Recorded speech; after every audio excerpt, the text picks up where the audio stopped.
இந்த நாய்க்குட்டி ரொம்ப அழகா இருக்குல்ல. இந்த அழகுக்கு பின்னாடி மனுஷனை கொல்லக்கூடிய இன்னமும் மருந்தே கண்டுபிடிக்கப்படாத ஒரு வைரஸ் இருக்கு. அதான் ரேபிஸ். இந்த ரேபிஸ் வைரஸ் எல்லா பாலூட்டிட்ட இருந்துமே மனுஷனுக்கு பரவும். ஆனா 99% நாய்கிட்ட இருந்து தான் பரவுது. மதுரையில ஒருத்தங்களுக்கு 4 மாசத்துக்கு முன்னாடி பூனை கடிச்சிருக்கு.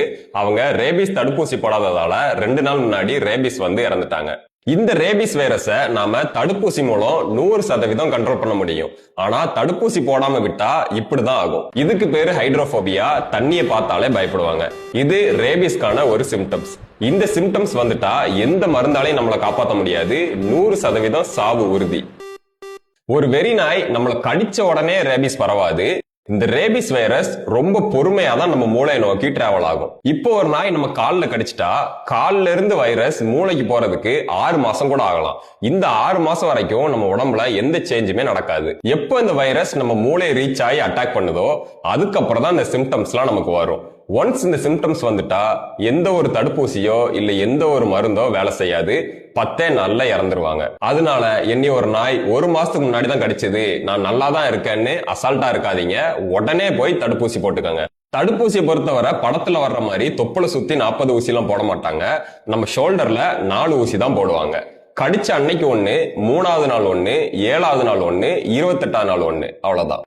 யாரெல்லாம் இந்த ஊசியை போடணுங்கிறத வேர்ல்ட் ஹெல்த் ஆர்கனைசேஷன் 3 கேட்டகரியா பிரிச்சிருக்காங்க. கேட்டகரி 1, இப்போ ஒரு ரேபிஸ் நாய் உங்களை நக்கிருச்சு, ஆனா அந்த இடத்துல உங்களுக்கு புண்ணோ இல்ல வெட்டுக்காயமோ இல்லைன்னா அதான் கேட்டகரி 1. இதுக்கு எந்த ஊசியும் போட தேவையில்லை, நல்லா சோப் போட்டு வாஷ் பண்ணாலே போதும்.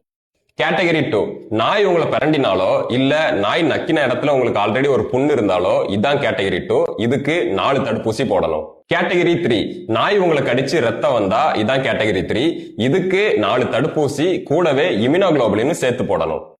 இம்யூனோகுளோபுலின்ங்கிறது என்னன்னா, இப்போ நம்ம தடுப்பூசி போட்டா அந்த தடுப்பூசியில இருந்து எதிர்ப்பு சக்தியை உண்டு பண்ணவே நம்ம உடம்புக்கு 2 வாரம் ஆகும். இந்த 2 வார டைம்ல நமக்கு ரேபிஸ் தாக்கிடக்கூடாதுல்ல, அதனால ஒரு சேஃப்டிக்காக எதிர்ப்பு சக்தியவே டைரக்டா கடிச்ச இடத்த சுத்தி போடுவாங்க. இதுக்கு பேரு தான் இம்யூனோகுளோபுலின். ஃபைனலா சேஃப்டி பிரிகாஷன்ஸ் என்னெல்லாம் பண்ணலாம்? ரேபிஸ் பேஷண்ட்ல 10ல் 5 பேர் 15 வயசு கீழே உள்ள குழந்தைங்க தான். காரணம் என்னன்னா, அவங்க நாய் கடிச்சா பயந்து போய் வீட்டுல சொல்லாம மறைச்சிருவாங்க. தயவு செஞ்சு உங்க வீட்டு குழந்தைங்களுக்கு சொல்லுங்க, நாய் கடிச்சா உடனே வந்து அம்மாட்டையோ இல்ல அப்பாட்டையோ சொல்லணும்னு. நீங்க நாய் வளர்த்தீங்கன்னா ப்ராப்பரா உங்க நாய்க்கு ரேபிஸ் வேக்சின் போட்டு வளங்க. தெருநாயோட உங்க நாயை சுத்த விடாம பாத்துக்கோங்க. தெருநாய்களுக்கு தாராளமா சாப்பாடு வைங்க. வச்ச உடனே தூரமா வந்துருங்க. அதை போய் கொஞ்சிறதோ இல்ல அது உங்களை நக்க விடுறதோ இந்த மாதிரி பண்ணாதீங்க. ரேபிஸ் மனுஷனுக்கு வர்றதுக்கு தெருநாய்களும் ஒரு முக்கியமான காரணம். முடிஞ்ச அளவு இந்த வீடியோ எல்லாருக்கும் ஷேர் பண்ணுங்க. நிறைய பேத்துக்கு இது போய் சேரட்டும்.